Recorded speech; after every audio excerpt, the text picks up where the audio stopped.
우리 함께 부활절 인사를 나누겠습니다. 그리스도께서는 부활하셨습니다. 그분께서는 정말로 부활하셨습니다. 오늘은 총회가 제정한 5.18 민주화운동 기념주일입니다. 45주년이 되는 해이기도 하지만 여러 사회적 이슈로 인해서 더욱 의미가 큰 그런 날이 되었습니다. 윤석열의 탄핵이 인용되던 날 전일 빌딩에 걸린 현수막이 인상적이었습니다. 지켰다 민주주의, 고맙다 광주 정신이었습니다. 사실 12.3 계엄 초기부터 우리가 가장 최근에 겪은 계엄의 상처가 남아있는 광주가 재조명되었고 5.18 광주 정신이 부각되기도 했습니다. 또 바로 그 즈음 5.18 광주 민주화운동을 다룬 소설 소년이 온다를 쓴 한강 작가가 노벨 문학상을 수상하면서 이제 5.18은 광주와 우리나라를 넘어 전 세계적으로 주목받게 되었습니다. 그런데 한강 작가는 소년이 온다를 준비하던 중 1980년 5월 광주에서 희생된 젊은 야학교사의 일기를 보고 현재가 과거를 도울 수 있는가, 산자가 죽은 자를 구할 수 있는가라는 이 질문을 뒤집어야 한다는 것을 깨달았다고 말합니다. 바로 과거가 현재를 도울 수 있는가, 죽은 자가 산 자를 구할 수 있는가라는 질문입니다. 그리고 지난 겨울을 지나며 우리가 경험한 것처럼 그 대답은 그렇다입니다.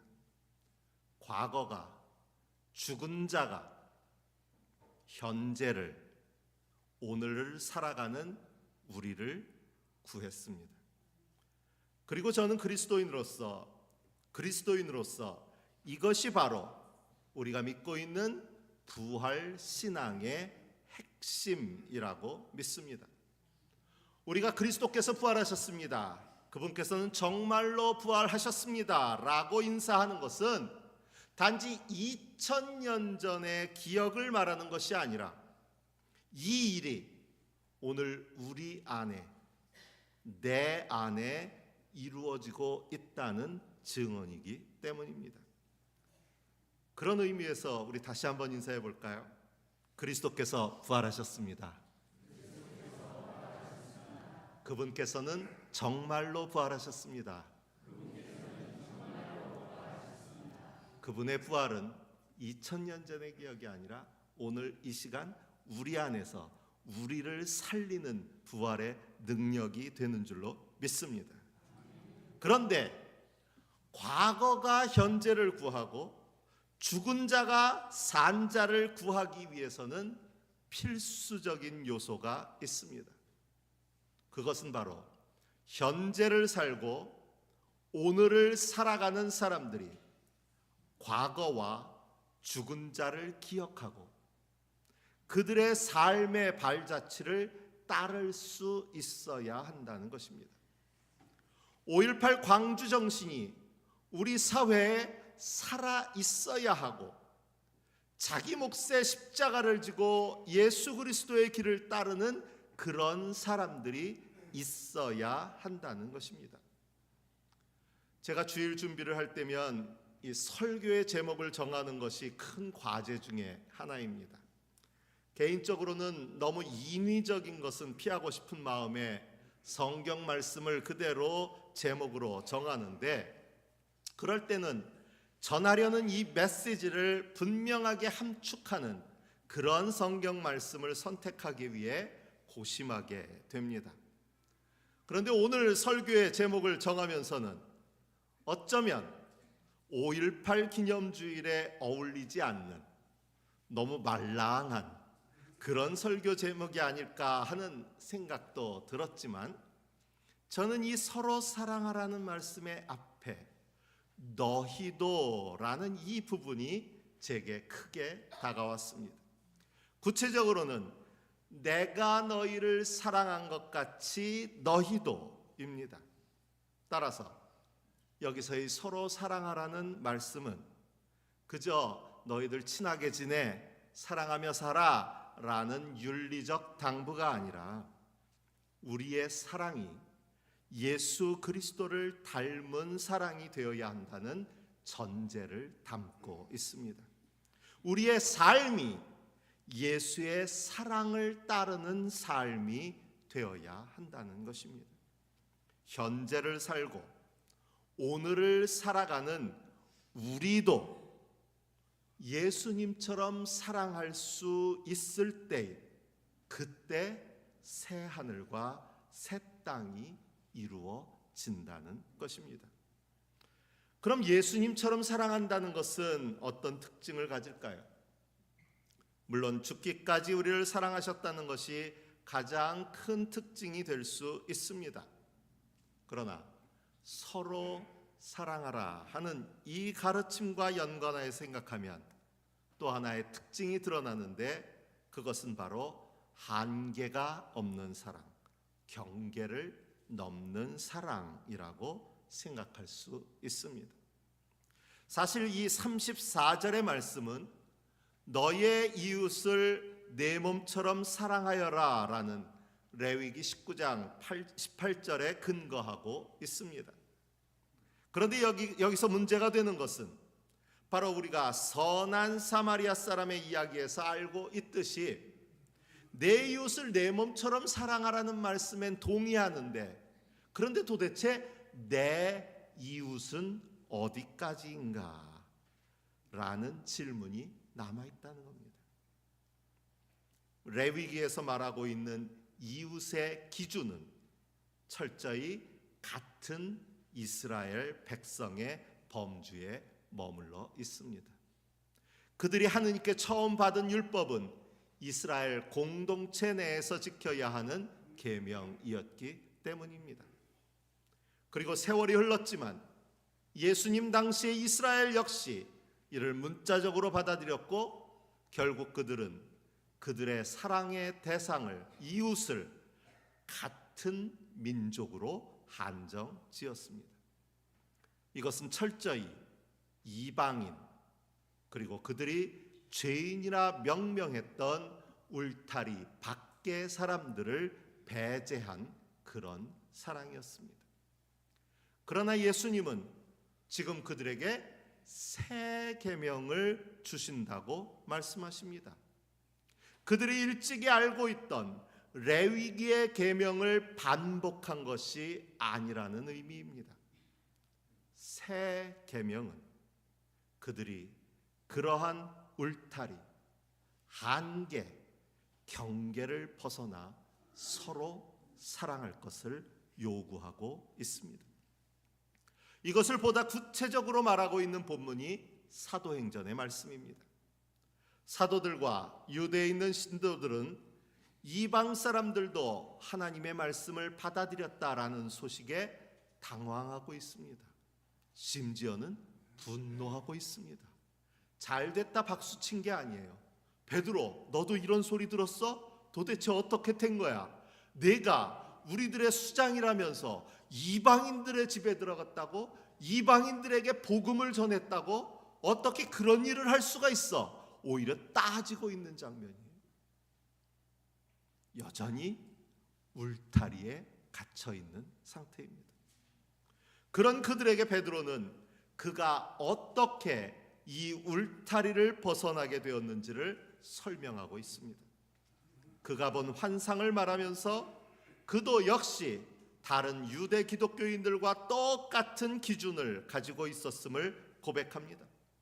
주님, 절대로 그럴 수 없습니다. 나는 속된 것이나 정결하지 않은 것을 먹은 일이 없었습니다.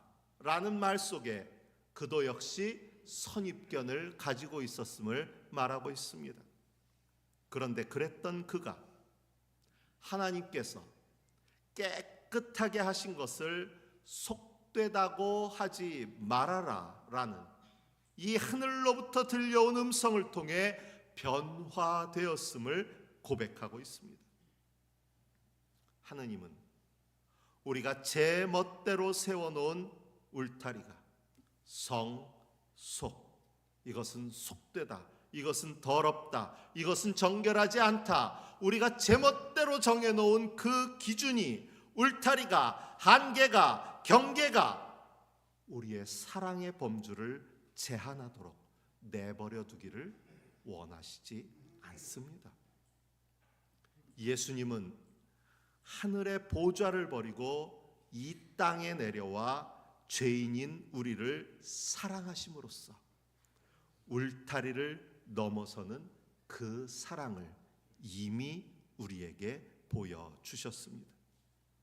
그렇다면 이제 그 예수님을 그리스도라고 고백하고 그분을 따른다는 우리도 그런 울타리에 갇혀 있어서는 안 됩니다.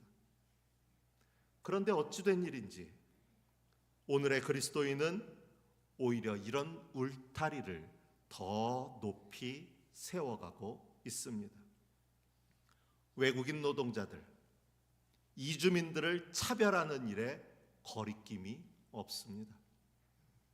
제가 제주에 있을 때 예멘 난민들을 배척하는 일에 앞장서던 그리스도인들의 당당함과 떳떳함이 한없이 부끄러웠습니다.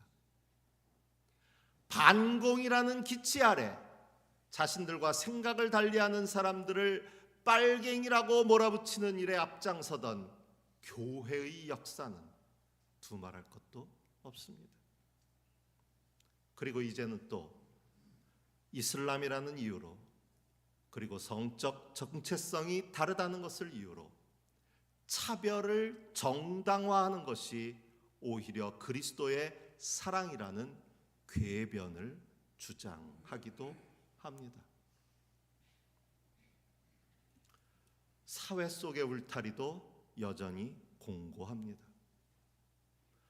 바야흐로 선거의 계절이 돌아왔는데 이럴 때면 반복되는 이 우리가 남이가 하는 이 말처럼 차별적인 언사가 또 있을까 생각하게 됩니다.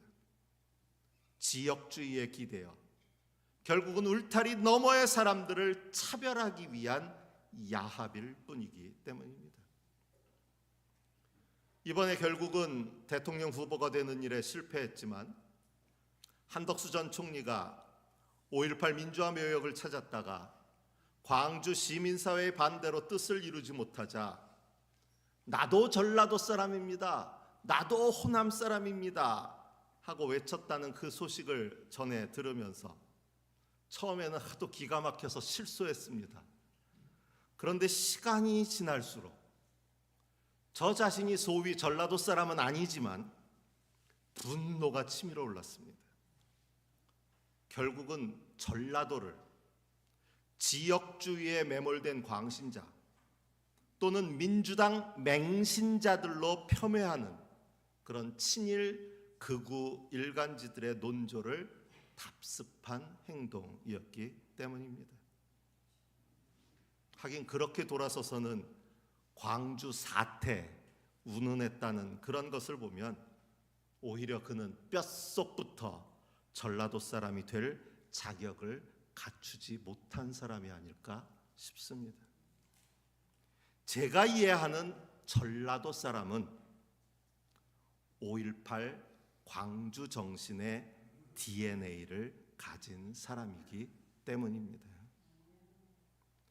예수 그리스도의 사랑이 울타리를 넘어선 사랑인 것처럼 부활신앙이 유대인 이방인의 울타리를 넘어선 복음인 것처럼 5.18 광주 정신 역시 광주 지역을 넘고 한반도를 벗어나 세계 속에서 민주화의 상징으로 받아들여지고 있기 때문입니다. 아시아 곳곳 민주화 투쟁의 현장마다 임을 위한 행진곡이 불린다는 사실을 여러분 들어보신 적 있나요? 홍콩에서도 여러 아시아 국가에서도 민주화 운동을 할 때마다 임을 위한 행진곡을 부른다고 해요. 그래서 그런지 한 사회학자는 얼마 전에 있었던 강연에서 이제 시간이 지나 EU, 유럽연합처럼 이제 아시아 연합이 이루어지기를 바라고 있는데, 아시아 연합이 형성되고 나면 이 임을 위한 행진곡이 아시아 연합의 국가가 되지 않겠나, 이런 얘기까지 하더라고요. 가르칠 필요도 없이 이미 다 알고 있기 때문이라 그러면서 그렇게 될 날이 다가올 것 같다, 이런 얘기까지 하더라고요. 중요한 것은 울타리를 넘어서고 한계를 벗어나고 경계를 넘는 노력입니다. 그런데 우리를 돌아보면 넘어서고 벗어나려기보다는 오히려 더 많은 울타리를 세워나가면서 그 안에서 자신만의 안전지대를 구축하고 있습니다. 지역주의를 넘어서 이제는 초등학교 아이들마저 어느 아파트에 사느냐로 끼리끼리가 나뉘는 그런 시대가 되어버리고, 가톨릭, 프로테스탄트, 장로교, 감리교, 예수교, 기독교를 지나서 이제는 같은 교회 안에서도 울타리를 세우고 네 편으로 나뉘어져 있습니다. 5.18 광주 정신은 시대와 지역의 한계를 넘어 세계를 깨우는 민주의 정신입니다. 예수님의 사랑은 우리가 절대라는 이름으로 구분했던 그 경계를 허무는 사랑입니다. 경계 너머의 사람들을 향한 차별과 혐오, 배제가 아니라 그것을 넘어선, 경계를 넘어선, 한계를 넘어선, 울타리를 넘어선 환대와 연대, 그리고 사랑이 이루어질 때 주님께서 우리에게 바라시는 서로 사랑하라는 이 계명이 완성될 수 있습니다.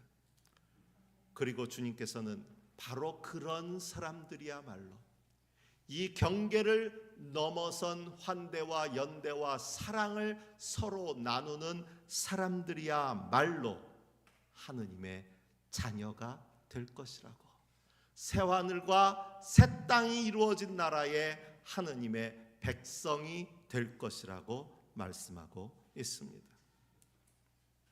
내가 너희를 사랑한 것 같이 너희도 서로 사랑하여라.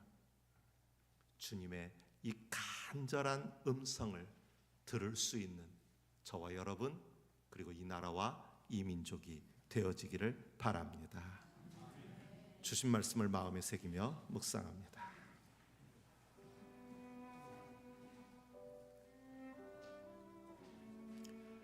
나는 주님 절대로 그럴 수 없습니다. 나는 속된 것이나 정결하지 않은 것을 먹은 일이 없습니다 하고 말하였습니다. 그랬더니 하나님께서 깨끗하게 하신 것을 속되다고 하지 말아라 하는 음성이 하늘에서 들려왔습니다. 이제 나는 너희에게 새 계명을 준다. 서로 사랑하여라. 내가 너희를 사랑한 것 같이 너희도 서로 사랑하여라.